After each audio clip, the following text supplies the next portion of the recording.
Yo, what up, YouTube? It's Ra. And let me holler at you real quick. You got two options, my friend. You either defend or you relocate. Sometimes you're behind enemy lines and you're overrun by the enemy and you have to live to fight another day.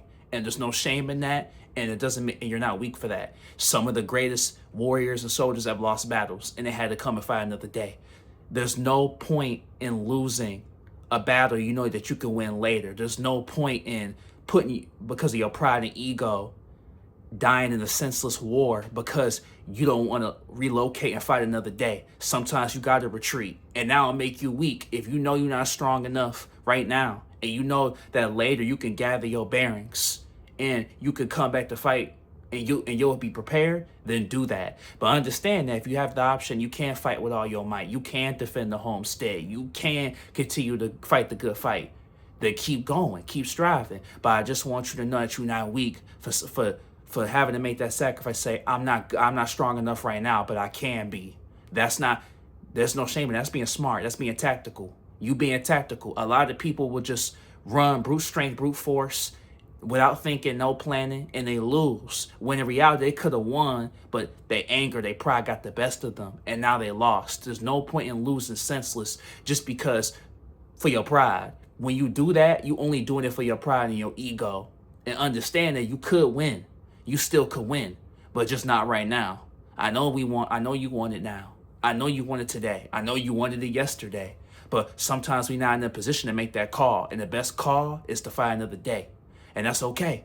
But like I said, it's whatever decision you decide to make, my friend, don't let yourself be overrun by the enemy. Don't put yourself in a position where you lose and now you in submission. You at the foot of the enemy. Don't do that. So if you got a chance to get out of there, get out of there. If you can keep fighting, keep fighting. But just know, whatever decision you make, you got to make peace with it. And understand, my friend, like I said, when you are in this battle, when you fighting the good fight, and you got people around, your tribes around you, they looking at you to lead and make the right call. And sometimes, even though you might be strong enough, your tribe might not be strong enough, and you might have to make the right call in benefit of your people. So you might be able to keep going, but they might not be able to. Maybe they not ready. And you have to think about that when you make decisions, especially if you're a boss.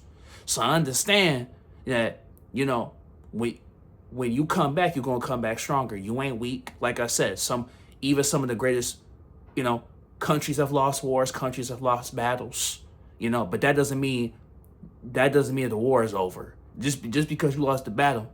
They might win the battle, but you think about winning the war. Let them win. Okay, let them have that. Okay, they won today. Let's talk about tomorrow, though. There's a reason why it's a 7-game series. Just because a team, and basketball, a team won the first game or the first couple games. We've seen people come back from 3-1 leads.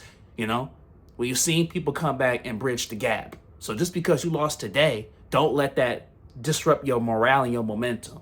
Don't let them get in your head. It's all tactical at the end of the day. So a lot of times we lose a little battle, we lose a little skirmish here and there, and we let that affect our momentum, and we let that affect our morale. So don't allow that to happen to you, my friend. So understand, if you got to live to fight another day, there's a beauty in that as well. And it's a blessing. The fact that you are still alive to be able to fight another day. Some didn't get so lucky. So while you beating yourself up because you feel like less of a man or less of a woman or less of a boss, just know, some people didn't get the opportunity. Some people was KIA. And we know what KIA mean, Be blessed that you wasn't KIA. So you have the option now to keep going, to gather your bearings and plan and come up with something new. The people you look up to have lost. Whether it's artists putting out art that wasn't received well, whether it was athletes losing the championship game. So you can't hold yourself up to that like, oh, I'm a loser, I'm this. No, you're not. We've all lost. And who cares about what the naysayers say? They'll do that to anybody, They're silent when you win, but they're loud when you lose. That's how it's always been. When you riding high, they're silent because they have nothing, they have no energy to mooch off of and siphon because you're winning. Of course they're gonna be loud when you lose because that's what they get their laughs, that's what they get their kicks in. They need that. They have nothing to look forward to but to laugh when somebody loses. But understand that Whether you win or lose, they're going to be in the same position that they where you left them. So if you got to live to fight another day, that's fine. You're not weak for that. You're going to come back stronger. You're going to come back and push harder, and you will win in the end, as long as you gather your bearings, as long as you plan ahead for the next go around, for the next fight, for the next battle, for the next challenge. You know, while they think they got the leg up on you, they don't even know what's coming. But hey, it's Ra. Like, comment, subscribe. I love you, family. Be growing, family. Woo woo. And you got this, homie. It's already yours.